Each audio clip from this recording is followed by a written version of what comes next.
Basically, all I've learned in the last 8 years is how you can go from having a completely normal life to sleeping on the streets.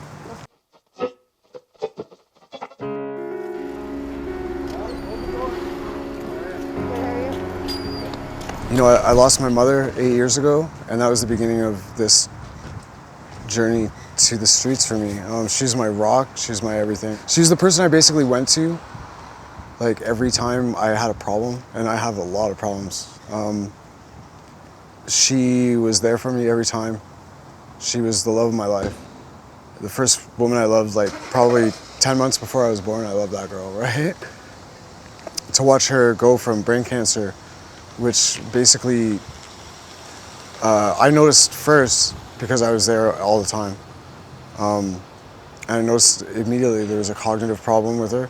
I was waiting for the punchline constantly, and there was no punchline. The punchline was that she had a glioblastoma, and it was growing exponentially so that it was putting pressure on her brain, causing cognitive issues like forgetfulness. I related it to, like, Dory from Finding Nemo.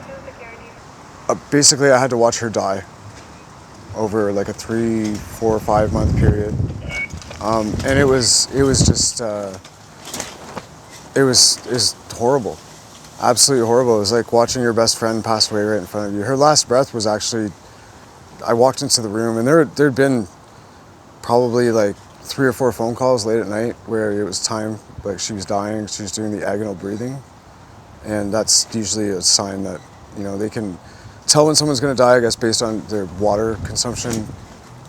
And anyways, it was funny because my mom was such a strong person that her last breath was literally like this, like as if she was done with it, like.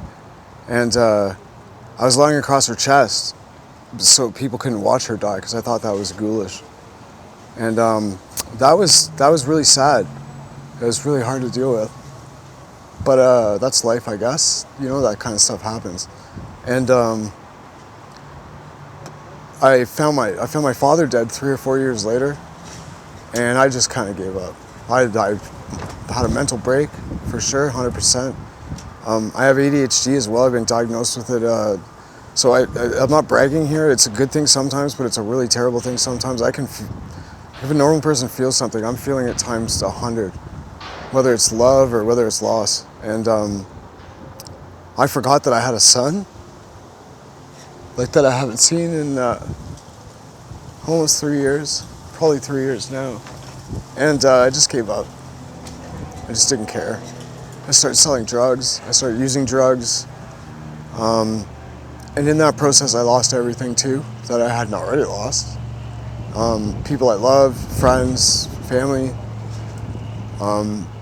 A girl I really loved, a couple girls I really loved, that's it, for honest. And, drugs became a way out, sort of, I guess, not really. It just compounded everything in the end. And I ended up with nothing but clothes.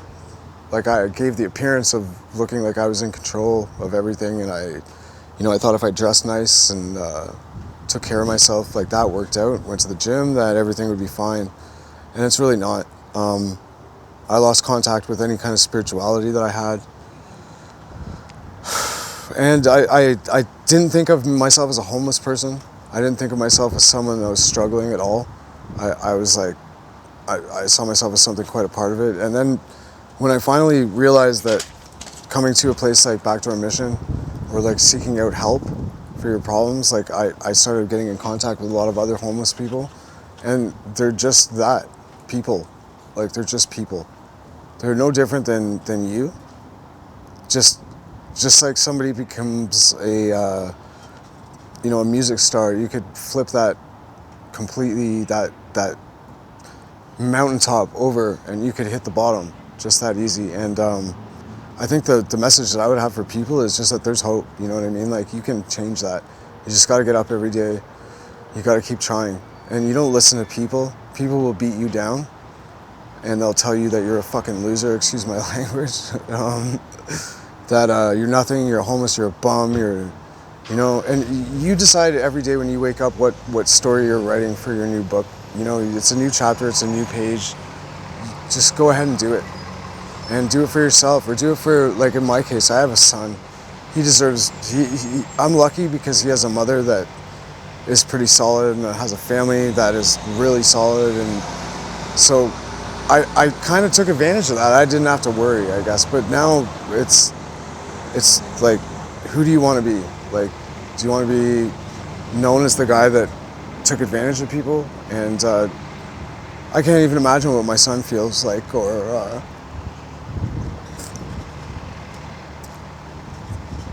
sorry. Like, I definitely struggled with being alone a lot when I was younger. And to do it to him is just, it's something that needs to change.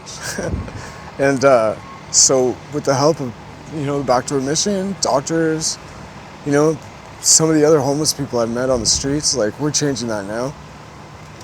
I just peed clean for the first time in 26 years today. Yeah, so we're getting there, and just don't give up hope. And you know, death is part of life, but so is rebirth. You know, and we can all change. And you just support the people that are helping. You know, nurses, doctors, support staff, counselors, people that work at homeless shelters. I don't know. Just, you never know what little piece or slice of, like, happiness or being nice to someone can do to someone. Like, it could change everything, you know. So just be kind with your words, and don't judge people. And, you know, everybody has something to offer. You know, all these people that fall through the cracks, you never know. They could be the person that solves my mom's cancer for the next person that goes through it. So just be nice to each other. And yeah, I guess that's it. That's what I got.